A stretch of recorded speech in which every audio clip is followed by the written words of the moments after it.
வணக்கம் அன்பர்களே, இது உங்கள் கதை கேட்கலாம் அலைவரிசை.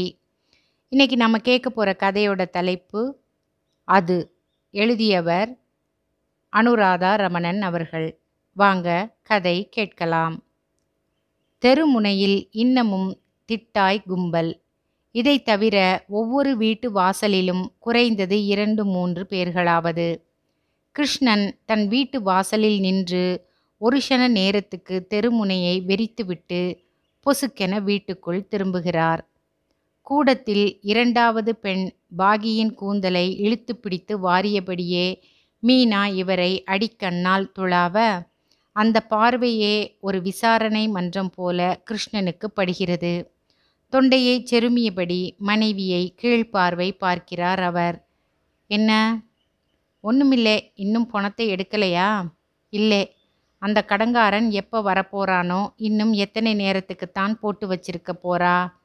மீனா தனக்குள் அழுத்தபடி சொல்கிறாள். அவள் கவலை அவளுக்கு. குழந்தைகள் காலை முதல் ஒரு பருக்கை வாயில் போடவில்லை. தெருவில் பிணம் கிடக்கும் பொழுது சாப்பிட முடியுமோ? மளமளவென்று மேற்கொண்டு நடக்க வேண்டியவைகளை கவனித்தால்தானே மற்றவர்களுக்கு சிரமமில்லாமல் இருக்கும். சாதாரணமாய் தெருவில் எந்த கிளப்பிராணன் இழுத்து கொண்டிருந்தாலும் மீனா ஜரூராகி விடுவாள். நேரம் காலம் பார்க்காமல் கணவனையும் குழந்தைகளையும் இழுத்து வைத்து சோற்றை போட்டு விடுவாள். மதியானம் 2 மணிக்கு எப்படி மீனா சாப்பாடு வேண்டியிருக்கும்? வேண்டியிருக்காதுதான். அதை பார்த்தா அப்புறம் நாளைக்கு மதியானம் வரைக்கும் சோறு தண்ணி கிடைக்காது. கிளம் இப்பவோ சித்தையோன்னு இருக்கு. இப்பத்தான் பொன் பிள்ளைகளுக்கு தந்தி அடிச்சிருக்கா. ஒவ்வொன்றா வந்து சேர்ந்து எடுக்கிறதுக்குள்ளே குழந்தைகள் பசி தாங்காம துவண்டு போயிடும். உங்களுக்கும் பசி பொறுக்காம தலைவலி வந்துவிடும். மீனா நல்ல மனுஷிதான். இரக்கம், கருணை எல்லாம் அடங்கிய பெண் ஜென்மம்தான். ஆனால் தன் குடும்பம் என்று வரும்போது இப்படித்தான் நெஞ்சில் ஈரமே இல்லாமல் பேசுவாள். அது எப்படித்தான் ஒரு பிராணன் மூச்சுக்கு இழுத்து கொண்டிருக்கையில் இன்னொரு பிராணனுக்கு சோறு வேண்டியிருக்குமோ? கிருஷ்ணன் இது மாதிரி பல முறை இல்லை முன் அமர்ந்து மெல்லவும் முடியாமல் விழுங்கவும் முடியாமல் திண்டாடி இருக்கிறார். என்றுமே பெண்டாட்டியை எதிர்த்து பேசி பழக்கமில்லை. இத்தனைக்கும் அவள் அவரை அடக்கி ஆள்பவள் இல்லை. அவரும் பெண்டாட்டிக்கு பயப்படுகிற ரகமில்லை. என்னத்துக்கு இவளிடம் போய் அல்ப விஷயத்துக்கு தகராறு செய்ய வேண்டும் என்கிற நினைப்புதான் அவரை அடங்கி போகச் செய்தது. என்றைக்குமே மீனாவின் கணக்கு பொய்த்ததில்லை. அவள் கிளம் சாயந்தரம் வரைக்கும் கூட தாங்காது என்று சொன்னால் சொன்னபடி குறிப்பிட்ட வீட்டில் சாயந்தரம் அழுகை ஒலிக்கும். இந்த முறைதான் கணக்கு பிசகிவிட்டது. ஏன்? அவளோ மற்றவர்களோ யாருமே எதிர்பாராத விதமாய் அந்த மரணம் சம்பவித்து விட்டது என்று கூட சொல்லலாம். போனது கிளப்பிராணன் இல்லை, இளசு. 25 வயசான இளசு. நேற்று முன்தினம் கூட வாசல் திண்ணையில் உட்கார்ந்திருந்தது. அந்த தெருவின் திண்ணைகள் அனைத்துமே 3 அடி 4 அடி உயரத்துக்கு குறையாமல் இருக்கும்.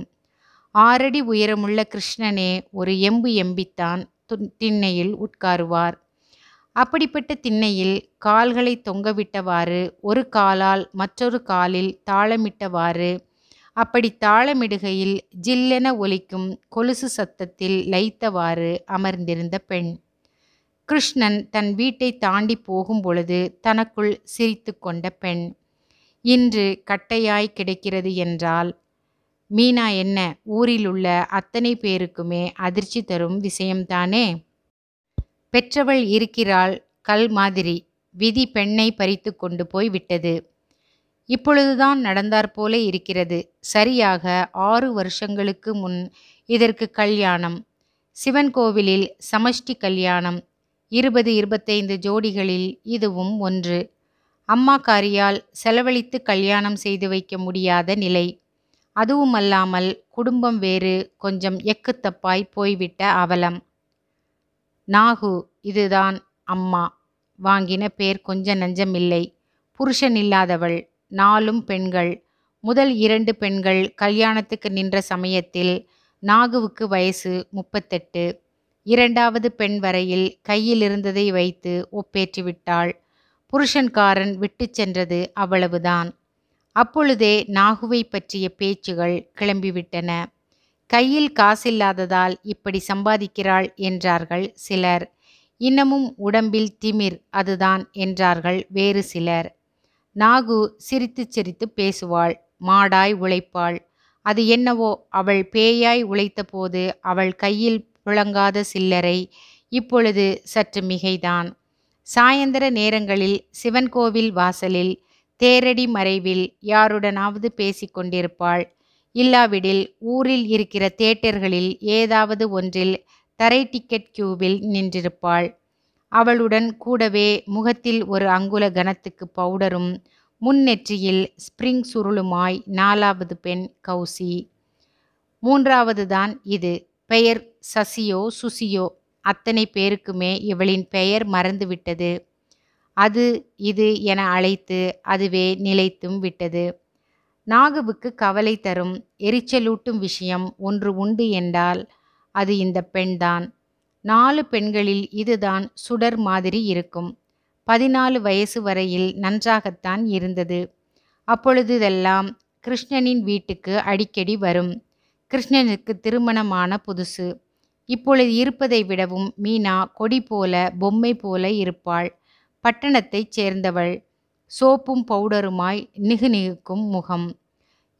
இவளின் பூப்போட்ட வாயில் புடவையை, தலைப்பின்னலில் பட்டாம்பூச்சி போல ஆடும் சாட்டின் ரிப்பனை, சந்தன சோப்பின் வாசனையை, குட்டிகுரா பவுடரின் சுகந்தத்தை ரசிப்பதற்காகவே ஓடிவரும் இது.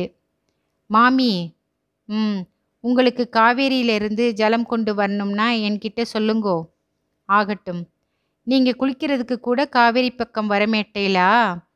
எனக்கு நீஞ்ச தெரியாதே. நான் சொல்லித்தரேன். அந்த சிறுமி எத்தனையோ வற்புறுத்தியும் மீனா இதற்கு மசிந்ததில்லை. பயம். ஆற்றோடு அழித்து கொண்டு போய் விடுவோமோ என்கிற பயம். உடம்பில் புடவையின் ஒரு முனையை இறுக முடிச்சிட்டு இன்னொரு முனையை துவைக்க முயலுகையில் மார்பு முடிச்சு தளர்ந்து விடுமோ என்கிற பயம். அந்த காலத்தில் மீனா வெளியே வரவே மாட்டாள். 10 பைசாவுக்கு கறிவேப்பிலை வாங்கக்கூட இந்த பெண்தான் ஓடும். கிருஷ்ணனை மாமா என்று அழைக்கும். மாமா, கணக்கு ஒன்று புரியலே. மாமியை கேளேன். கேட்டேன், மாமிக்கு புரியலே. உங்களை கேட்டுக்க சொன்னா. அந்த கணத்தில் கிருஷ்ணனுக்கு யாரோ தன் தலையில் கிரீடத்தை தூக்கி வைத்தாற்போல் இருக்கும். புது பெண்டாட்டியின் எதிரில் தன் புத்திசாலித்தனத்தை நிரூபிக்க எந்த ஆண் பிள்ளைக்குத்தான் ஆசை இருக்காது? அவர் அவளது கணக்கு புத்தகத்தை கையில் எடுப்பார். இந்தா, இப்படி போட்டுப்பாரு, விடை சரியா வரும். அந்த பெண் உலகமகா அதிசயத்தை கண்டாற்போல இவரை பார்க்கும். உதட்டோரத்தில் அவரின் புத்தி கூர்மையை பாராட்டும் வகையில் புன்னகை அரும்பு கட்டியிருக்கும். கிருஷ்ணன் இல்லாத சமயங்களில் இந்த சிலாகிப்பு வார்த்தையாய் வெளிவரும். மாமி, உங்க மாமா நிறைய படிச்சிருக்கார். இல்லைன்னா இந்த கணக்கை இத்தனை சுலபமாக போட வராது. மீனா முறுவலிப்பாள். அத்தனூண்டு பெண்ணிடம் தன் புருஷன் கல்லூரி வாசலை கூட மிதித்ததில்லை என்பதை சொல்லிக்கொள்ள மனசு வராது. படிப்புக்கும் இதுக்கும் சம்பந்தமில்லை. அவருக்கு இருக்கிற புத்திசாலித்தனம் அவருக்கு மேல் இருக்கிற ஆபீசருக்கு கூட கிடையாது. இத்தனைக்கும் அந்த ஆபீசர் கப்பல்லே வெளிதேசம் போய் படிச்சுட்டு வந்திருக்கார். ஒவ்வொரு கணக்கையும் சரிபார்க்க மாமாவைத்தான் தேடிண்டு ஓடி வருவார். மீனா பெருமையாக சொல்லிக் கொள்வாள். அது மட்டுமில்லை, கிருஷ்ணனிடமும் இதை பற்றி சொல்வாள். அந்த பொன் ரொம்ப புத்திசாலி. ஏன், உன் புருஷனை ரொம்பவும் பாராட்டினாங்கிறதெல்லாம் சொல்றியா? இல்லை, நிஜமாவே சொல்கிறேன். நன்னா படிக்க வச்சா BA MA வரைக்கும் கூட போகும். அது வரைக்கும் அவள் அம்மாவால் எங்கே படிக்க வைக்க முடிய போகிறது? பாவம். அந்த காலத்தில் தம்பதியர் இருவருக்குமே நாகுவிடம் பரிவும் பச்சாதாபமும் மிகுந்திருந்தது. அப்போதைய நாகு ரொம்ப பதவிசாக இருந்தாள். 2வது பெண்ணை புக்ககத்துக்கு அனுப்பிய கையோடு பக்கத்திலிருந்த வீடுகளில் எடுபிடி வேலைகளில் இறங்கியிருந்தாள். எத்தனையோ முறை கிருஷ்ணனின் வீட்டிலிருந்து மிகுதியான சாப்பாடு அவர்கள் வீட்டுக்கு போயிருக்கிறது. அந்த நாட்களில்தான் அவ்விபத்து நடந்தது. விபத்து என்றுதான் சொல்ல வேண்டும். பள்ளியிலிருந்து நடுப்பகல் வீடு திரும்பிய அந்த சிறுமி தன் தாயை எந்த நிலையில் எவருடன் பார்த்தாளோ அலறிக்கொண்டு வீதிக்கு ஓடி வந்து விட்டாள். நடுத்தெருவில் விழுந்து புரண்டு முகத்தில் அனல் விழுந்தாற்போல அப்பெண் கதறிய கதறல். கிருஷ்ணனும் மீனாவும் மற்றவர்களும் பதறியடித்து கொண்டு தெருவில் கிடப்பவளை நோக்கி விரைய, நாகு மகளின் அழுகுரல் கேட்டு வெளியே வர, அன்றுதான் நாகுவுக்கு ஒரு மாதிரியானவள் என்கிற பட்டமும் இவளுக்கு அது இது என்கிற பட்டமும் கிடைத்தது. அன்று முதல் நாகுவுக்கு மகளை கண்டாலே ஆகாமல் போயிற்று. எடுத்ததற்கெல்லாம் அடி உதை வசைபாடுகள். ஏற்கனவே அதிர்ச்சியில் குழம்பி கிடந்த அந்த பிஞ்சு மனம் இன்னமுமே நிமிர்த்த முடியாமல் கோணி போயிற்று. எப்பொழுதும் திண்ணையில்தான் வாசம். வீட்டுக்குள் சாப்பிட மாத்திரம் போய் வரும். தனக்குள் என்னவோ சொல்லி முனகிக் கொள்ளும். படிப்பும் பாட்டும் மறந்து போயிற்று. சின்ன சிரிப்பொன்று நிரந்தரமாய் முகத்தில் படிந்துவிட்டது. சிரிப்பென்றால் சிரிப்பு. எந்த நேரமும் எதை பார்த்தாலும் வாய்விட்டு சிரிக்கும் கலீரிட்ட சிரிப்பில்லை. தனக்குள் எதையோ நினைத்து சிரிக்கிற சிரிப்பு. தெருவில் போகிற ஒவ்வொரு ஆண் பிள்ளையையும் பார்த்து, அட கேடுகெட்ட மனுஷா, நீ இருக்கிற இருப்புக்கு ஒரு பெண்டாட்டி போதாதா என்கிற சிரிப்பு. ஒவ்வொரு பெண்ணையும் பார்த்து, ஏமாந்த சோனகிரிகளே என்கிற ஏளனச் சிரிப்பு. உள்ளுக்குள் கடலலையாய் பொங்கி பொங்கி இதழ் கடையில் நுரைப்பூவாய் வெளிப்படும் சிரிப்பு. 18 வயசில் இதை மணக்கவும் ஒருத்தன் வந்தான். கல்யாண பந்தலில் கூட சிரிப்பை அடக்க மாட்டாமல் தவித்து கொண்டிருந்தது அது. அந்த நேரத்தில் எதை நினைத்து சிரித்ததோ, மணமான ஒரே மாதத்தில் பிறந்த வீட்டை நோக்கி திரும்பியும் வந்துவிட்டது. தாலி கட்டியவன் அப்படியொன்றும் பெரிய உத்தியோகஸ்தனோ இவளுக்கு ஏற்ற அழகனோ இல்லை. தஞ்சாவூர் காபி கிளப் ஒன்றில் சர்வர். இருக்கட்டுமே, அவனுக்கும் மானம் மரியாதை என்பதெல்லாம் இருக்கிறதல்லவா. மாமியாரின் நடத்தையை ஒதுக்க முயன்றாலும் மனைவியின் சிரிப்பை புறக்கணிக்க முடியவில்லையே. அது என்னது, எப்போ பார்த்தாலும் யாரை பார்த்தாலும் சிரிப்பு? அசிங்கமா இருக்கு. தெருவில் போகிறவன் எல்லாம் நின்று பார்க்கறான். இதும் சிரிப்பை பார்த்த எங்கூட வேலை பார்க்குற ஒருத்தன் ஒரு நாள் இதுங்கிட்ட தரக்குறைவாக நடந்துட்டுருக்கான். அப்பவும் சிரிச்சுண்டே இருந்திருக்கு. அவளை திட்டி பிரயோஜனமில்லை. பித்தையும் பைத்தியத்தையும் வீட்டில் விட்டு வச்சிருந்தா இப்படித்தான். புருஷனுக்கும் பரபுருஷனுக்கும் கூட வித்தியாசம் தெரியாம. ச்சே, தன்னோட மானத்தை கூட காப்பாற்றிக்க துப்பில்லாதவ எதுக்கு இருக்கணும்? மேல் புடவை விலகினது கூட தெரியாமல் உட்கார்ந்துருக்கு. புடவை சரியாக போட்டுக்கோன்னு நான் சொல்ல வேண்டி இருக்கு. நான் இதையே கவனிச்சுட்டு இருந்தா சம்பாதிக்கிறது எப்போ? முந்தியெல்லாம் என்னை பற்றியோ நான் எங்கே குடியிருக்கிறேங்கிறத பற்றியோ கவலையே படாத ஓட்டல் முதலாளி இப்போ என்கிட்டே ரொம்பவும் அக்கறை எடுத்துட்டுருக்கான். இதோட சகவாசமே வேண்டாம் சுவாமி. பைத்தியம்னா அழகா இருக்கப்படாது. அழகா இருக்கிற பைத்தியத்தை விட புத்திசாலியான அவலட்சணம் தேவலை. அவன் இதை கொண்டு வந்து விட்டு போன போது கிருஷ்ணனிடமும் மற்றவர்களிடமும் சொன்ன வார்த்தைகள். அப்பொழுதும் இதற்கு அதே சிரிப்புத்தான். இந்த 6 வருஷங்களில் இதன் வாழ்க்கையில் அப்படியொன்றும் பிரமாதமான மாறுதல்கள் இல்லைதான். கிருஷ்ணன் வீட்டு வாசலில் பால்காரன் பசுவை கொண்டு வந்து நிறுத்தி பால் கறக்கும் அதிகாலை பொழுதில் தன் வீட்டு வாசல் தூணை கட்டியபடி வேலிப்படலில் கட்டி போடப்பட்டிருக்கும் கன்றை பார்த்தபடி நிற்பதும், அவர் தன் 2 பெண்களையும் சைக்கிளில் உட்கார வைத்து ஸ்கூலுக்கு அழைத்து போவதை உற்று பார்த்து புன்னகைப்பதும், பகல் நேரங்களில் தெருவோர குப்பையை கிளறும் கோழி குஞ்சுகளையும் புழுதியில் புரண்டு தன் தினவை தீர்த்து கொள்ளும் தெரு நாய்களையும் அதே முறுவலுடன் கண்காணிப்பதும், மாலை நேரங்களில் சிவன் கோவில் உட்பிரகாரத்தை சுற்றி வருவதும் எதிர்ப்படும் சிறுமிகளை ஆர்வத்துடன் கவனிப்பதுமாய். இந்த அட்டவணையில் அதிகம் மாறுதல் இல்லை. ஆனால் காலப்போக்கில் இவளது வெறித்த பார்வையும் அர்த்தமற்ற சிரிப்பும் அந்த ஊர் பெரிய மனிதர்களை இவள் வீட்டு வாசற்படியில் ஒரு கணமேனும் கால் வைக்க வேண்டும் என்கிற தவிப்பை உண்டு பண்ண தவறவில்லை. நாகுவுக்கு இவளது நிலைமையே உபரி வருமானத்தை தேடித் தருவதாய். முன்போல தனது செயலை மறைக்கவோ மறுக்கவோ முயற்சிப்பதில்லை இவள். யாராவது பேசினால் நாக்கு நுனியில் பதிலை தயாராக வைத்திருப்பாள். ஆம்பிள்ளை இல்லாத குடித்தனம். யாரு இருக்கா? இத்தனை பேசுகிறவா ஒரு வாய் சோறு போட போகிறாளா என்ன? வயிறு நிறைய சோறும் இடுப்பு நிறைய துணியும் கொடுக்கிற அகமுடையான் இருக்கிற வரைக்கும் தான் எவளுமே பத்தினி. இது ரெண்டும் இல்லாத அவளை கேட்டாத்தானே தெரியும். இவளது கூற்றில் எந்த அளவுக்கு நியாயம் இருக்கிறதோ, இவள் தனது பித்துப்பெண்ணை வைத்து வியாபாரம் செய்வதாக ஊர் முழுக்க பேச்சு பரவத்தான் செய்தது. மீனா கூட கிருஷ்ணனை எச்சரித்திருக்கிறாள். நீங்க மேலண்டை தெரு வழியாய் போகக்கூடாதா? ஏன்? அது வாசத்திண்ணையிலேயே உட்கார்ந்திருக்கு. அதனால் என்ன? அவள் அதற்கு பதிலளிக்க மாட்டாள். ஆனாலும் அவருக்கு அவளின் பயம் புரியும். உன் பயம் அனாவசியம் மீனா. இப்படி சொல்ல வேண்டும் என்றுதான் அவரும் நினைப்பார். முடியாது. ஏனெனில் அவருக்குள்ளும் அந்த பயம் இருக்கத்தான் செய்தது. அந்த பயத்தை நெஞ்சில் சுமந்து கொண்டே அவளை தாண்டி செல்வதில் ஒரு சுகம். கிருஷ்ணனுடன் வேலை பார்க்கும் அனந்து நாகுவின் வீட்டிற்கு அடுத்த வீட்டில்தான் இருக்கிறார். தினமும் ஆபீஸுக்கு தயிர் சாதம் கட்டி வரும் பொழுது பக்கத்து வீட்டு பெண்ணை பற்றிய செய்திகளையும் கட்டி வருவார். மனுஷருக்கு வீட்டில் கட்டுப்பாடுகள் அதிகம். அதனால் ஆபீஸில் வரமின்றி பேசி தன் அரிப்பை தீர்த்து கொள்வார். கிருஷ்ணா, நேத்திக்கு ஒரு பியூட்டிஃபுல் இன்சிடென்ட்டா. நான் என் வீட்டு முன் பக்க ரூமில் உட்கார்ந்துருக்கேன்.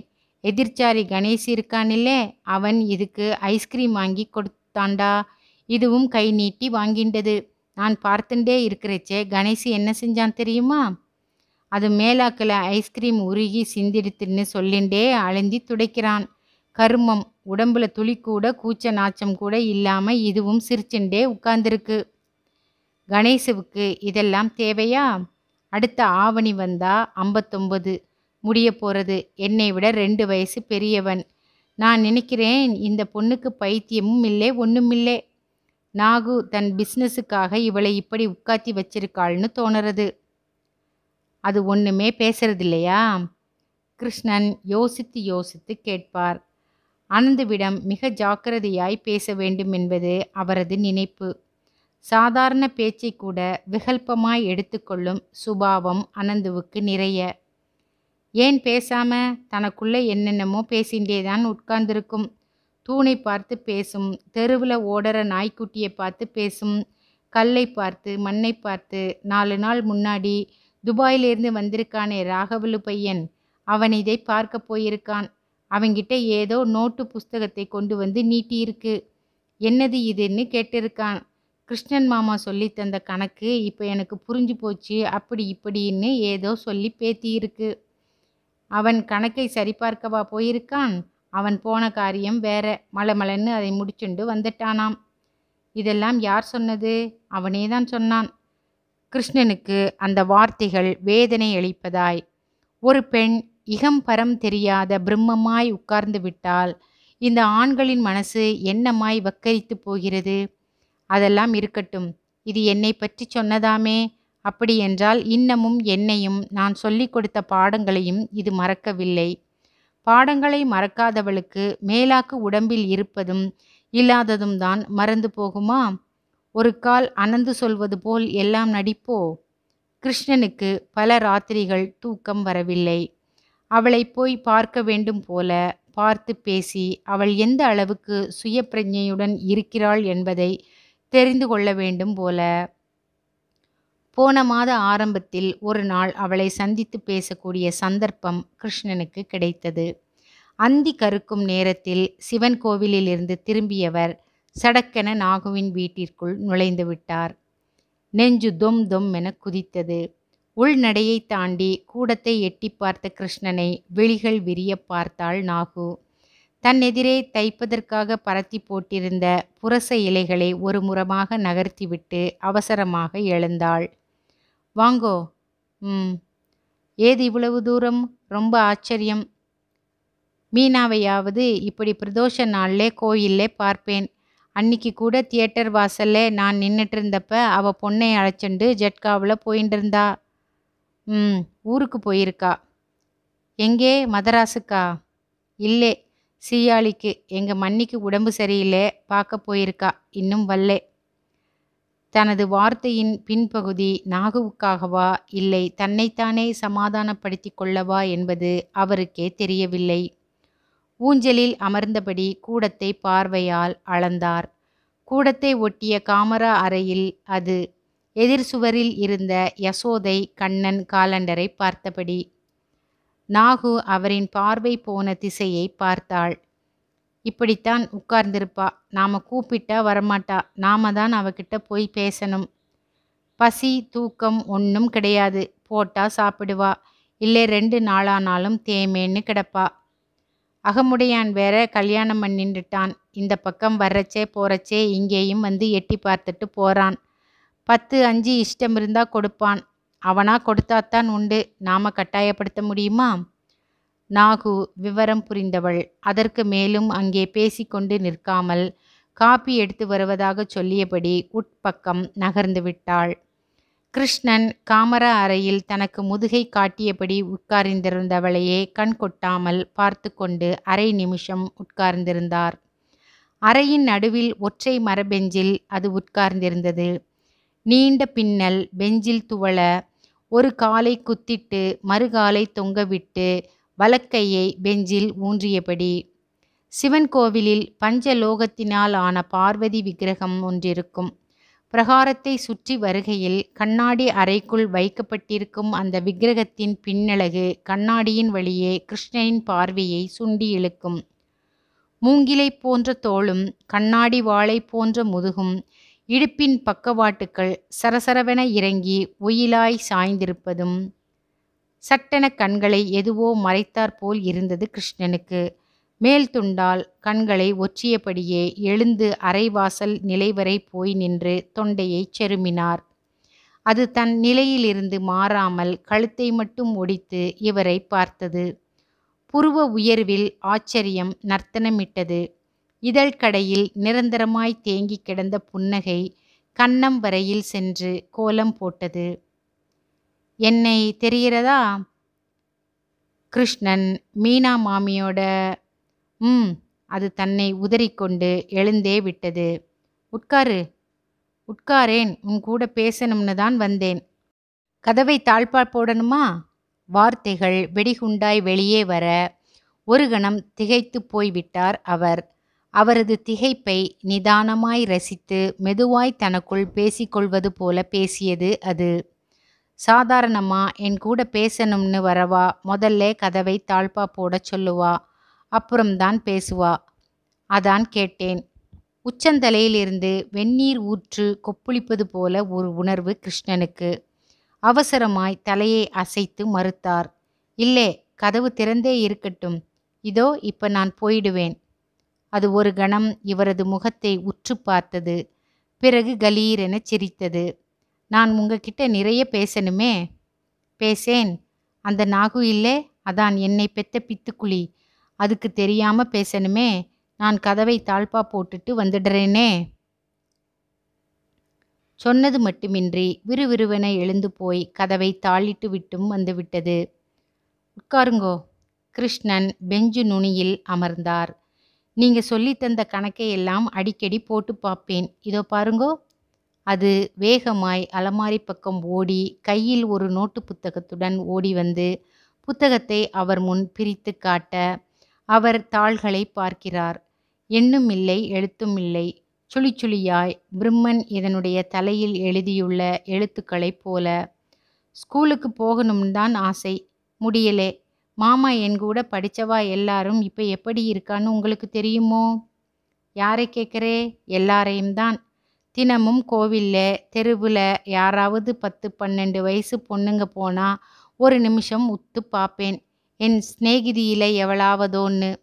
இதை சொல்லிவிட்டு தன் தலையில் அடித்து கொண்டு சிரித்தது அது. பைத்தியம் மாதிரி பேசுகிறேன் இல்லை? என் கூட படித்தவா எல்லாரும் அப்படியேவா இருப்பா? அவளும் என்னை மாதிரி வளர்ந்து புடவை கட்டிண்டு தாலி கட்டிண்டு புருஷன் வீட்டுக்கு போயிருப்பா இல்லே. கிருஷ்ணன் அதனுடைய முகத்தையே பார்க்கிறார்.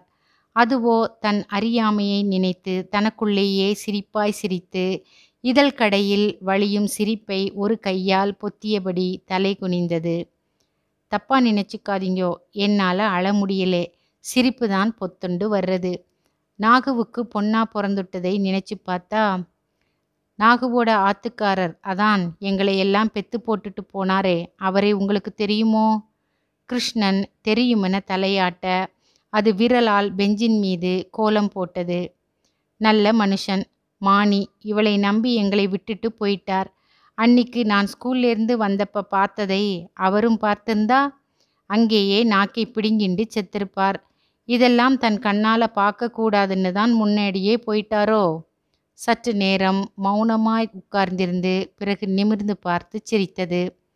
ஏன் மாமா, உங்களுக்கு ஆவி ஆத்மா இதில் எல்லாம் நம்பிக்கை உண்டோ? நேக்கு உண்டு.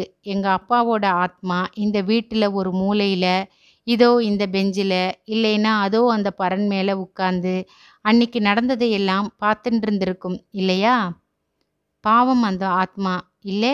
இதையெல்லாம் நினைச்சாதான் எனக்கு சிரிப்பு வர்றது. உடம்பு இல்லைங்கிறதுக்காக இந்த ஆத்மாவுக்கு மதிப்பு இல்லாமல் போயிடுமா? கிருஷ்ணனுக்கு மண்டையில் அடித்தாற்போல. எத்தனையோ வருஷங்களுக்கு முன் செத்துப்போன நாகுவின் கணவரின் முகம் அத்தனை சுத்தமாய் நினைவில் இல்லாவிட்டாலும் லேசு மாசாக மழுங்கலாக. மனிதர் மகாசாது, நல்ல குணம், பாண்டித்யம் முகத்தில் தாண்டவமாடும். அதிகம் பேச மாட்டார். ஆனால் நாகு மாத்திரம் அடிக்கடி சொல்லிக் கொள்வாள். அவருக்கு கோபம் வந்தா கத்த மாட்டார். மாசக்கணக்கானாலும் பேசவே மாட்டார். கோபம் எதுக்கு வரும்? பொண்டாட்டி இறைஞ்சி சிரிச்சா கோபம் வரும். பொண்கள் சாயந்தரம் விளக்கேத்தினதுக்கு அப்புறம் வெளியில் சுத்தினா கோபம் வரும். பவுடர் சோப்புன்னு கேட்டா கடுப்பாயிடுவார். மேல் புடவையை முதுகை போத்திக்கு இல்லாமல் தொங்க விட்டா எரிச்சல் வரும். மொத்தத்தில் பொம்மநாட்டிகள் சுதந்திரமாய் இருக்கவே படாது அவருக்கு. எது சுதந்திரம்? எது வரையில் சுதந்திரம்? நாகுவுக்கு அடிமைத்தனமாக தோன்றியதெல்லாம் அவள் கணவனை பொறுத்தவரையில் ஒரு பெண்ணுக்கே உரிய ஆபரணமாக தோன்றியதில் வியப்பில்லை. ஏனெனில் அவர் வந்த வழி அப்படி, அவளது போக்கு இப்படி. ஆனால் புருஷன் இருந்த வரையில் நாகு பதவிசாகத்தான் இருந்தாள். மனசுக்குள் எத்தனை கசப்பிருந்தாலும் வெளிக்காட்டாமல் ஒழுங்காகத்தான் இருந்தாள். இன்று அவள் பெண் சொல்வது போல அந்த மனிதர் இருந்திருந்தால் இந்த அவமானம் தாழாமல் தனக்குள்ளேயே மருகி மருகி பஸ்பமாகி இருப்பார். அவர் இறந்த பொழுது இதோ இந்த பெண்ணுக்கு 7 வயசு இருக்குமா?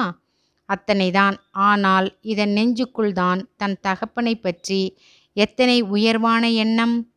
கிருஷ்ணன் விழிநிறைந்த வியப்புடன் அதையே பார்க்க, அது விட்டத்தை பார்த்தபடியே பேசுகிறது. என்னை பெத்தவர் நிறைய படித்தவர்தான். ஆனாலும் பாருங்கோ, தான் தாலி கட்டின பெண்டாட்டி ஆயுசுக்கும் தனக்காகவே அழுது புலம்பிண்டு இருப்பாள்னு நம்பிட்டு இருந்தார். எனக்கு நன்னா ஞாபகம் இருக்கு. அவர் பொழைக்க மாட்டார்னு டாக்டர் எல்லாரும் சொன்ன உடனே இந்த நாகு கையை பிடிச்சுண்டு அழுதார். நான் இல்லாம நீ என்ன பண்ண போறேடின்னு. இவளும் பிழிய பிழிய அழுதா. நீங்க போயிட்டா எனக்கு மாத்திரம் இந்த உலகத்துல என்ன வச்சு வாழறதுன்னு கதறினா. அவ்வளவு ஏன், அவர் போனதும் சடலத்தை எடுக்க விடாம அலறினாளே. நானும் வரேன், என்னையும் சேர்த்து வச்சு கொளுத்துங்கோன்னு அலறினாளே. அப்ப நாங்க கூட அழுதோம், எங்க அம்மா எங்களை விட்டுட்டு போயிடுவாளோன்னு. பைத்தியதான் நாங்க. அது பெஞ்சிலேயே வசதியாய் சப்பனம் போட்டு அமர்ந்தது. கால் கட்டை விரலை பிடித்தவாறு கண்களை மூடி தபஸ்வியைப் போல சற்று நேரம் தனக்குள் மூழ்கியது. கிருஷ்ணன் பிரமை பிடித்தாற் போல உட்கார்ந்து விட்டார். இதுவா பைத்தியம்? என்னவெல்லாம் பேசுகிறது? இத்தனை தெரிந்துமா இப்படி இசகு பிசகாய் நடந்து கொண்டு சிரிப்பாய் சிரிக்கிறது? அவரது எண்ண ஓட்டங்களை புரிந்தாற் போல அது பளிச்சென பேசியது. இந்த மனுஷாலே பைத்தியங்கள்தான். நீங்க என்ன சொல்றேள்? உடம்பை பார்த்து மயங்கர பித்துக்குழிகள். அப்பாங்கிற உடம்பு தன் உடம்பு கட்டையில போக போறதை நினைச்சு அழுதது. அம்மாங்கிற உடம்பு தன் தேகத்தை நினைச்சு அதோட எதிர்கால இருட்டை நினைச்சு அழுதது. என்ன அப்படி பார்க்கறேள்? சட்டையை உரிச்சி பார்த்தா உங்களுக்குள்ளேயும் எனக்குள்ளேயும் ஒன்று தான் இருக்கு. இந்த சட்டை மேலதான் மனுஷாளுக்கு பித்து, வெறி. என்கிட்ட கூட இந்த பைத்தியங்கள் இதுக்காகத்தான் ஓடி வர்றதுகள். முதல்ல இதை நினைச்சு வருத்தப்பட்டேன் தான். இப்ப தேறிட்டேன். உடம்பு தானே வேணும், எடுத்துக்கோங்கோ. கல்லா உட்கார்ந்திருக்க பழகிட்டேன். ஆனா இவங்க வேகத்தை பார்க்கறப்ப சிரிப்பு வரும். கோழி குப்பையை கிளற மாதிரி, நாய் மண்ணில் விழுந்து புரளற மாதிரி. ஐயோ, இது என்ன வேடிக்கைன்னு தோணும்.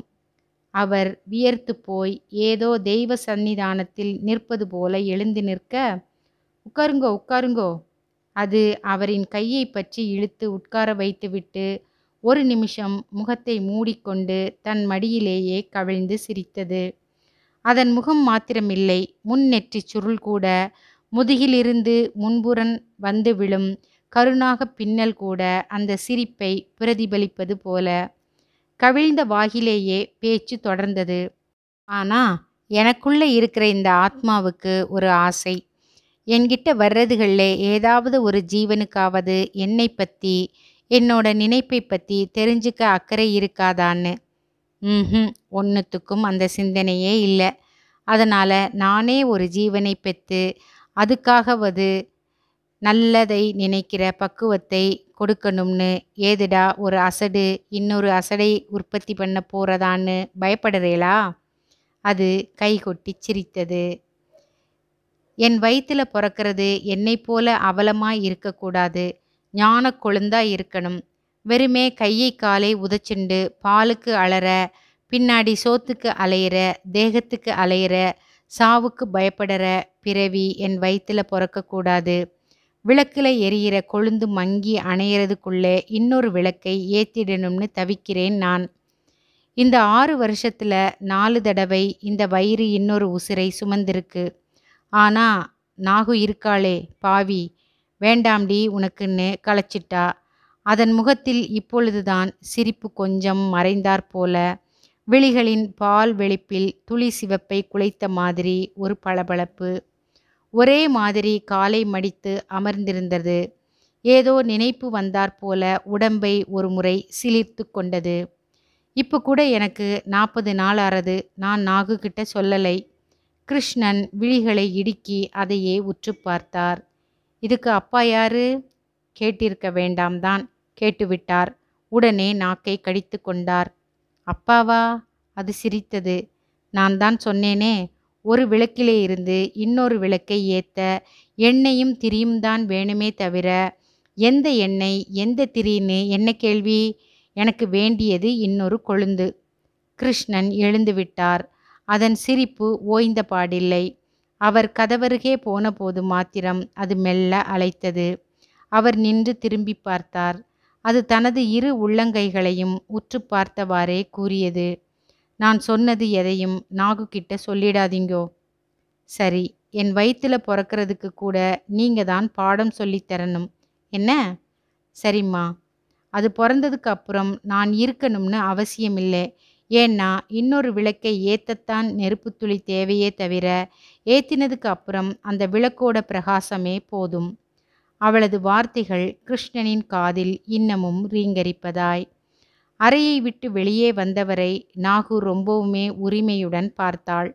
அந்த பார்வையில் இருந்த ஏதோ ஒன்று அவரை குன்றி போகச் செய்தது. கூடவே அவள் பெற்ற பெண்ணின் வாதம், குன்றிய தேகத்தை நிமிரச் செய்வதாய். நாகுவுக்கு சட்டையை பார்க்கத்தான் தெரியும், சட்டைக்குள் இருக்கிற சூட்சுமம் தெரியாது. அடப்போ, உனக்கு மாத்திரம் ரொம்ப தெரியுமோ? நீயும் அந்த சட்டையை பார்க்கத்தானே, அதோட பளபளப்பையும் வனப்பையும் ரசிக்கத்தானே போனே? ஐயோ, ஆளை விடு. நான் ரசிக்கவும் போகலை, அனுபவிக்கவும் போகலை. எனக்கு எந்த சூட்சுமத்தை பற்றியும் தெரியாது. நான் அந்த பெண்ணை பார்க்க போனேன். அதனுடைய மனசு எதனால இப்படி கலங்கினதுன்னு தெரிஞ்சுக்க போனேன். அனந்து சொன்ன மாதிரி இதெல்லாமே வெறும் நடிப்போன்னு சந்தேகப்பட்டு போனேன். சரி, சந்தேகம் தெளிஞ்சுதா? தனக்குள் எழுந்த கேள்விக்கு பதில் சொல்ல தெரியாமல் நாகுவின் வீட்டு நடையில் ஒரு வினாடி அவர் தயங்க, அவரது தயக்கத்தை வேறு விதமாய் அர்த்தம் பண்ணி கொண்ட நாகு கரகரத்த குரலில் சொன்னாள், அடிக்கடி வந்து போயிண்டு இருங்கோ. அனாதைகளுக்கு உங்களை மாதிரி மனுஷாதான் தெய்வம். அவர் போனதுக்கு அப்புறம் நான் தெய்வம்னு ஒன்று இருக்கிறதையே மறந்துட்டேன். தெய்வம் நான் இல்லை. உன் வயித்தை கற்பகிருகமாக்கி 10 மாதம் அதிலே வாசம் செஞ்சு இப்போ அதோ அந்த ரூமில் உற்சவ விக்கிரகமாக உட்கார்ந்துருக்கு.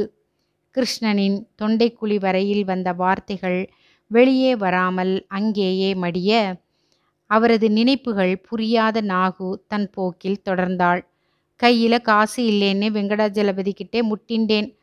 முன்னெத்தி புடைச்சது தான் கண்டபலன். இதையே நம்ம தெரு வெங்கடேசன் கிட்ட சொன்னேன். 200 ரூபா தந்தார். எதுக்கு சொல்ல வர்றேன்னா, நல்ல மனுஷா தெய்வத்தை விட 1000 மடங்கு ஒசத்தி. இதோ இப்பவே பாருங்கோ, கையில் 5 ரூபா தான் இருக்கு. நாளைக்கு ரேஷன் வாங்கணும். 3 வயிறு சாப்பிடணுமே. பொழுது விடிஞ்சா எந்த மனுஷ தெய்வமாவது கடனா 50 ரூபா கொடுக்காதான்னு நினைச்சு கலங்கின்றிருக்கேன். கிருஷ்ணன் தன் சட்டை பையிலிருந்த மறுநாள் சின்ன பெண்ணுக்கு செருப்பு வாங்குவதற்காக வைத்திருந்த 50 ரூபாய் நோட்டை எடுத்து அவளிடம் கொடுத்துவிட்டு நகர, அவள் அழுதபடி நன்றி சொன்னது காற்றில் தேய்ந்து மறைய, இதற்கு பின் அடுத்து வந்த நாட்களிலெல்லாம் அந்த வீட்டு திண்ணையை கடக்கும் பொழுது கிருஷ்ணனின் நெஞ்சுக்குள் பொங்கிய பரவசம். ஒரு யோகினியை, தேவதையை கண்டுவிட்டாற் போல. சில சமயங்களில் அதன் முகத்தில் அடையாளம் கண்டுகொண்ட சிரிப்பு. வேறு சில சமயங்களில் அந்த பார்வை இவரையும் தாண்டி வேறெங்கோ பதிந்திருக்கும். உதட்டில் மாத்திரம் குறுஞ்சிரிப்பு படர்ந்திருக்கும். மீனா ஊர் திரும்பியதும் இதை பற்றி எவ்வளவோ சொல்ல வேண்டும் என்றுதான் துடித்தார் அவர். இதுவரையில் அவள் அறியாமல் ஒரு காரியம் செய்ததில்லையே. ஆனால் எப்படி சொல்வார்? சொன்னால் புரிந்து கொள்வாளோ? அந்த பித்து மேலே மோகம் கொண்டு போயிட்டு இப்போ செஞ்ச தப்பை மறைக்க 1000 சப்பைக்கட்டு கட்டறைகளாக்கும்னு வெகுண்டெழ மாட்டாளோ? அழுது அமர்க்களம் செய்ய மாட்டாளோ?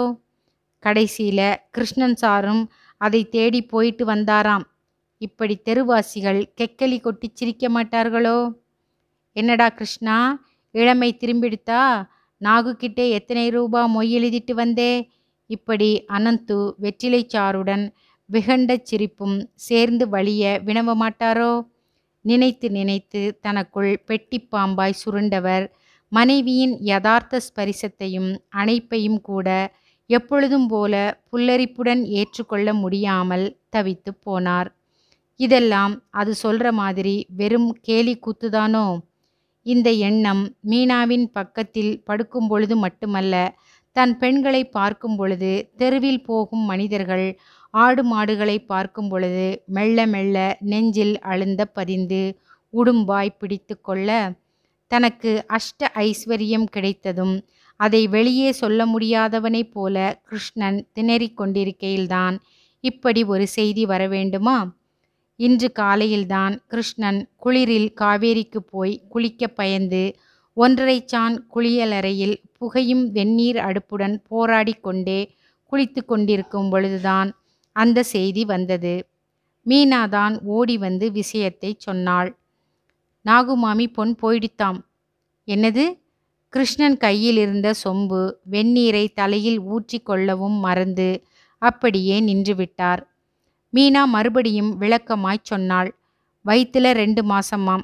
பெத்த தாய்கிட்ட கூட சொல்லாம மறைச்சுடுத்தாம். 2 நாள் முந்திதான் நாகுவுக்கு விஷயம் தெரிய வந்ததாம். அவ ஊர்வாய்க்கு பயந்து மருத்துவச்சிய ரகசியமா அழைச்சிண்டு வந்து அந்த கடங்காரி முரட்டுத்தனமா கம்பியால, ஐயோ எல்லாரும் கதை கதையா சொல்லறா.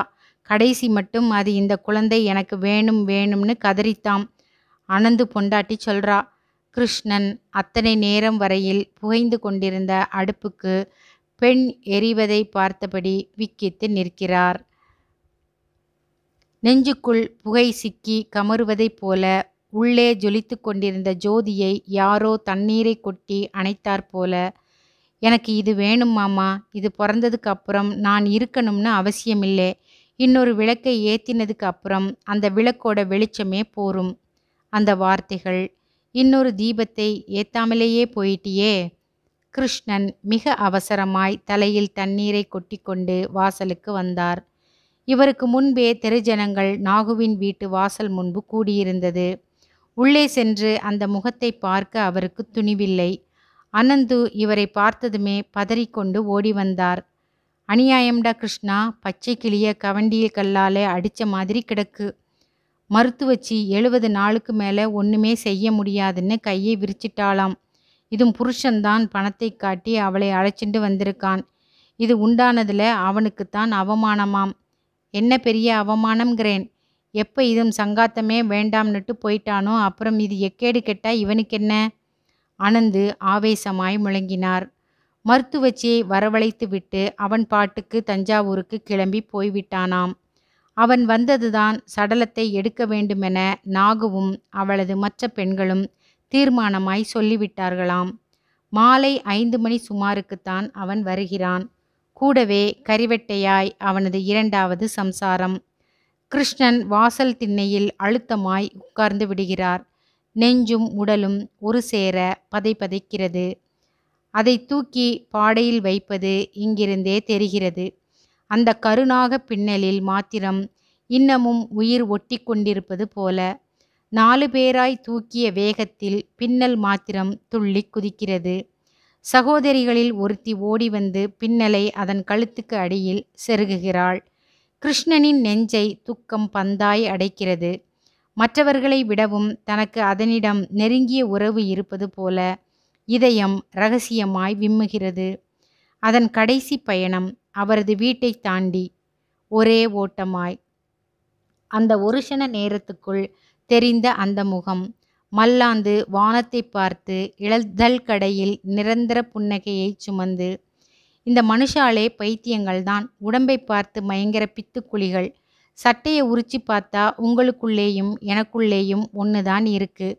இந்த சட்டை மேலதான் மனுஷாளுக்கு பித்து, வெறி. அது கிருஷ்ணனின் பக்கத்தில் நின்று தனது சட்டையை 4 பேர் சுமப்பதை பார்த்து கழுக்கெனச் சிரிப்பது போல. கடைசியில ஒரு கொழுந்தை தராமலேயே போயிட்டியே. கிருஷ்ணன் வாயை துண்டால் பொத்தியபடி எழுந்து நிற்கிறார். அதனோடு சிறிது தூரமாவது நடக்க வேண்டும் போல இருக்கிறது. மீனா, அப்படியே போயிட்டு காவேரியில ஒரு முக்கு போட்டுட்டு வரேன். இந்த நேரத்திலையா? காலம்பர நேரத்திலேயே வெந்நீர் வேணும்னு கேட்பேள். உடம்புக்கு ஒத்துக்காம போயிட போறது. மீனாவின் படபடப்பான குரல். கிருஷ்ணனுக்கு எங்கே இருந்தோ சிரிப்பு பொத்துக்கொண்டு வருகிறது. இந்த உடம்பு மேலத்தான் அந்த உடம்புக்கு என்ன கரிசனம்? அட அசடு, இது என்ன அஞ்ஞானம்?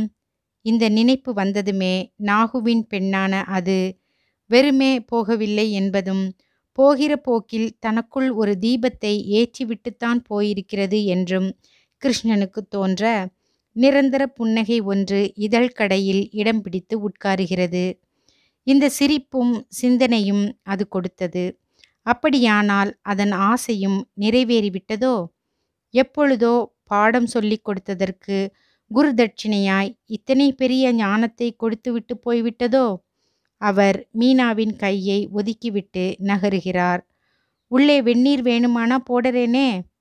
வேண்டாம்மா, இதோ குளிச்சுட்டு வந்துடுறேன். நீங்க இப்ப குளிக்கணுங்கிற அவசியமே இல்லை. சாவு வீட்டுக்குள்ளே கூட நீங்க போகலையே. நேரங்கட்ட நேரத்துல என்னத்துக்கு குளியல்? அவர் அவளை பார்த்து பரந்த புன்னகையை வீசிவிட்டு மௌனமாய் காவேரியை நோக்கி நடக்கிறார். இது ஒரு தாயோட இறப்புக்காக மகன் செய்ய வேண்டிய ஸ்நானம். குருவுக்கு சிஷ்யன் செய்கிற இறுதி மரியாதை.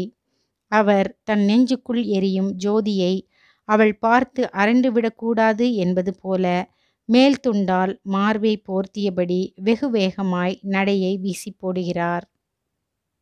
அன்பர்களே, இதே போல வேறு பல கதைகளை கேட்க கதை கேட்கலாம் சேனலை சப்ஸ்கிரைப் பண்ணுங்க, ஷேர் பண்ணுங்க, லைக் பண்ணுங்க. பக்கத்தில் இருக்க பெல் பட்டனையும் அழுத்துங்க. மறக்காம உங்க கருத்துக்களை கமெண்ட்ல சொல்லுங்க. மீண்டும் ஒரு கதையுடன் உங்களை சந்திக்கிறேன். அதுவரை நம்முடன் இணைந்திருங்கள். கதை கேட்கலாம்.